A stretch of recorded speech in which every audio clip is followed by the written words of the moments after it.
Hi, I'm Dr. Daniel Medalie of Metro Health Medical Center in Cleveland, Ohio. This talk is going to be a little bit boring, but I think very important for any person seeking female to male top surgery. This means removal of the breast to take a female chest and make a male chest. Many of you have done research on the internet and you have a lot of your questions already answered.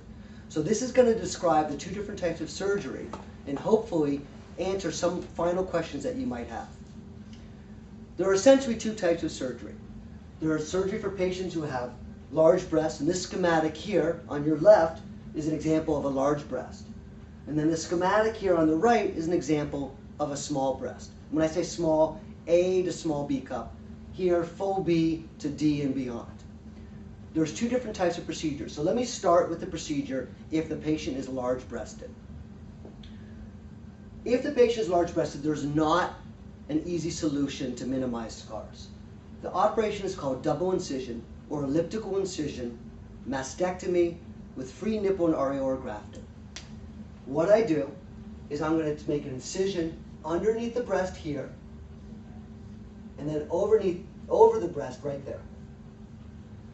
The breast gets removed. Additionally, breast tissue under the chest wall also gets removed.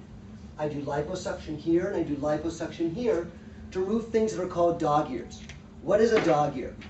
When you take an ellipse and closes a straight line, see what happens to my fingers? They push out.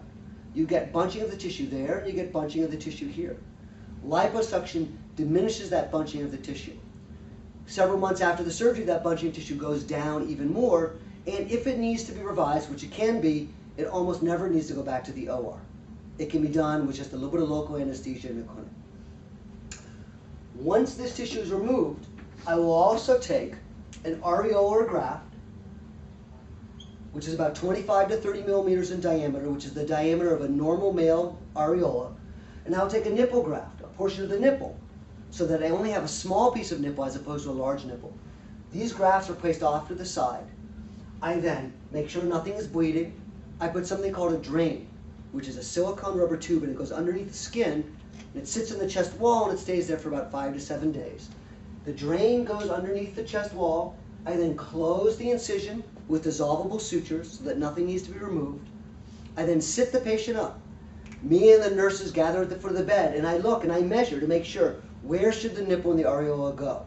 And in men they need to be low down on the chest wall and lateral, not high and central. I then sit the patient back down again, take off the skin there, and sew the areola on. So what I'm going to do is, if I show here, now the incision is closed. I place the areola on the chest wall, several centimeters above the incision. I then make a little hole in the areola, and I put the nipple graft there. You have dissolvable sutures here, dissolvable sutures there. A compression dressing goes on, a chest vest goes on, and this is worn for 5 to 7 days, and nothing is done. When you come back to my clinic, I take everything off, and we look, and usually everything looks fine. The notes about this operation: you end up with a long scar here.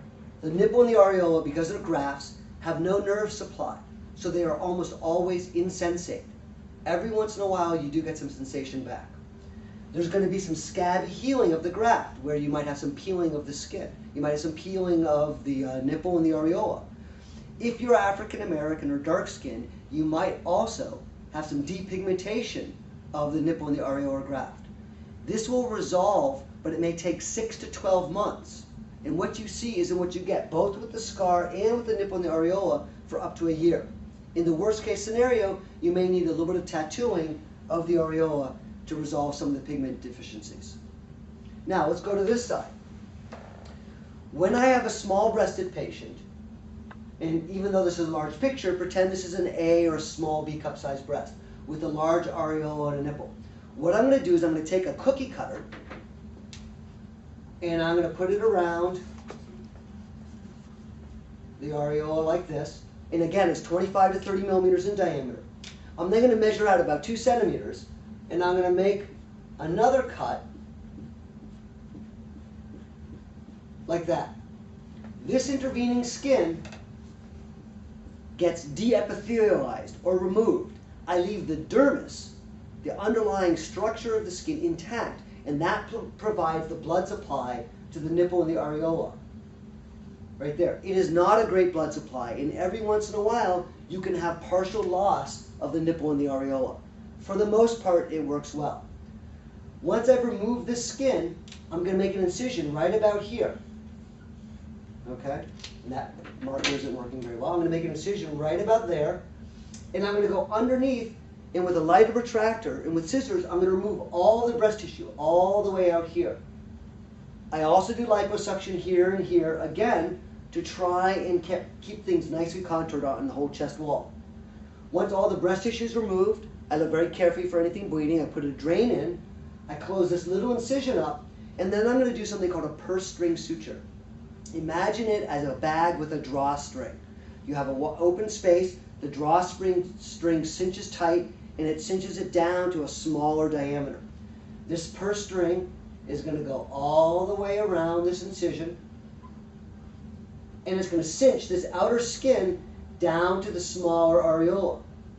The end result is going to be an areola that looks somewhat irregular with bunching up of the tissue and scalloping of the edges. Now this settles down to a large degree over the course of the next 3 to 6 months.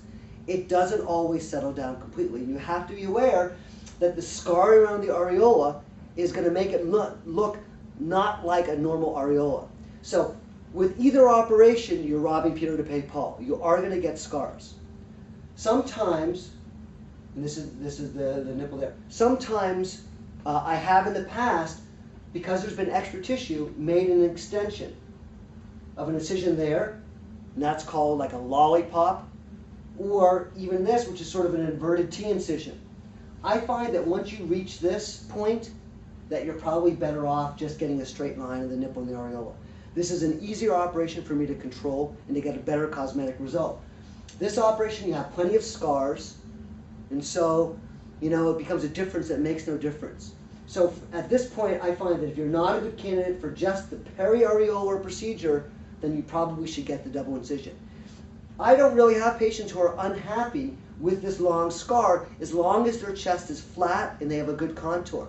There's a whole variety of reasons to get scars on your chest, right? And so I think it's better to have a good contour and to have good size of the nipple and the areola that's well controlled than to have less of a scar but to have maybe a wide and irregular areola. That being said, for some patients, this is the right operation. What are the risks of this surgery? I've never admitted anyone overnight. I've never given anyone a blood transfusion.